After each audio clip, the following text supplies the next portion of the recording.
going on, guys? It's Justin from the J Media, back with another video. So today I'll be heading back to Long's shop, Long's Automotive, to check on my turbo lancer build. Just made it back to Long's shop and we have a fellow car friend here, Sang's Acura TSX, super clean. And it seems like Long brought out the Type R today.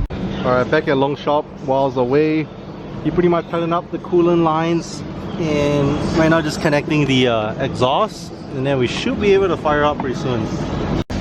Alright, so Long pretty much bolted everything back up. We have the jack underneath. Gonna remove the jack stands and should be able to fire her up. Jack stands are all off. Car is going down for like the first time in maybe 2 months.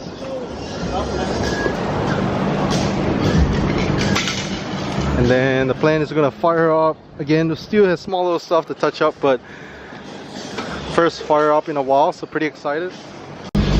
So right now Long's gonna put oil in it because we drained the oil, and then put in thermostat, and then I think we should be able to fire her up. So filling up with some fresh oil before we fire it up.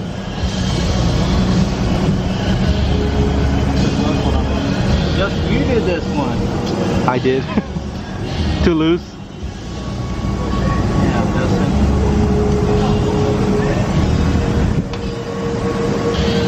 Long's gonna button up some stuff first before we drop it. Oh, put some good oil, some Ineos 0W20 oil, Japanese brand. I also have Ineos transmission fluid, so good stuff going in the car. So Long just gonna jump start it because I don't have my battery. Jump start it just to, you know, start her up. Huh? How's I moved it? Oh, that's the T-fitting? Oh yeah, it was right here. Much better. So if I do have to top up coolant, it's relocated over there now. Previously, the stock location is right here, but since the upper intercooler is in the way, we relocated over here below the blow valve pipe. It's kind of hard to put a funnel, so he relocated over here. Speaking of which, OCD in me wants to flip it around. That's low. Long's gonna fire her up. Dead. So, having some issues firing up. Probably because there's no battery, it's totally dead. We're running juice from this juice pack right here.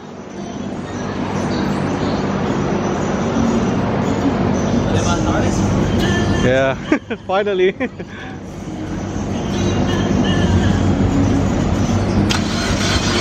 Ooh. Some fuel was spurting out. Ooh. So fuel line was spurting out some oil. Where's it coming up for you, man? Looks like it was right here. Around this area. Alright, start up round 2.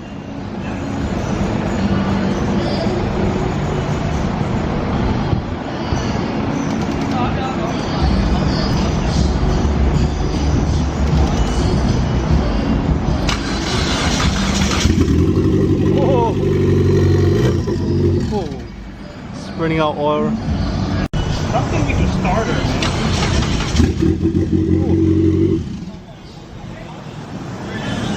Leaking oil. Start up again.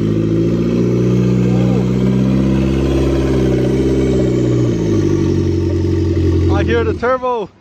I hear the turbo spooling up.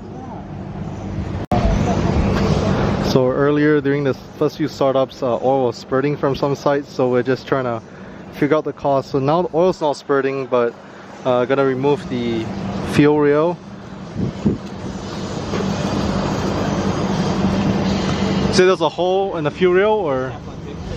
No, it just needs to be tightened. Oh, so right here, this little spot right here, there's a extra hole, so we're just gonna put Teflon tape to tighten it down so no air leaks out. So that's how it is, just chasing these little small gremlins during startup, but she sounds really different. I can hear the turbo spool up for sure. Oh, bad. So just put some Teflon tape around it, just get it all tight, and just gonna put the injectors and fuel rail back in.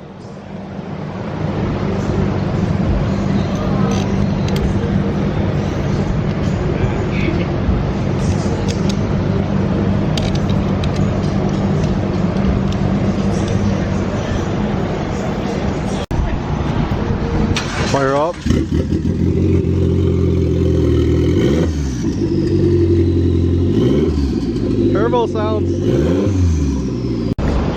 So close. So started up, rev it a couple times, sounds good. Right now gonna jack it up again. Trying to see the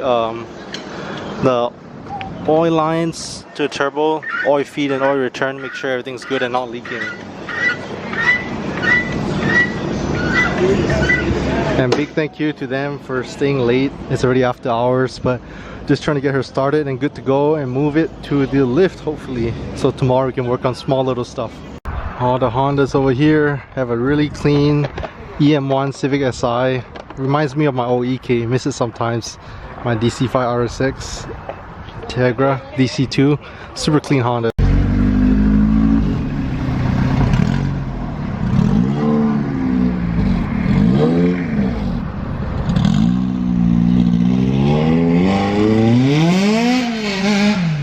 So just made it back home and yeah, pretty happy with the car. Like I said, you guys heard it start. This is the thing with turbo builds, especially so much being put into the car. I've replaced a bunch of stuff over the past 2 months. Cams, intake manifold, throttle body, turbo, intake. I mean, just so many stuff we replaced on the car. So the startup was good. The first few times there was some oil leaking, so we're just trying to chase down the oil gremlins to see. It was kind of around the fuel rail, so one side was leaking and then the other side was leaking. And then I think right now he's just gonna, tomorrow probably, he's gonna chase underneath the car to the oil feed and oil return lines for the turbo, just to make sure it's not leaking.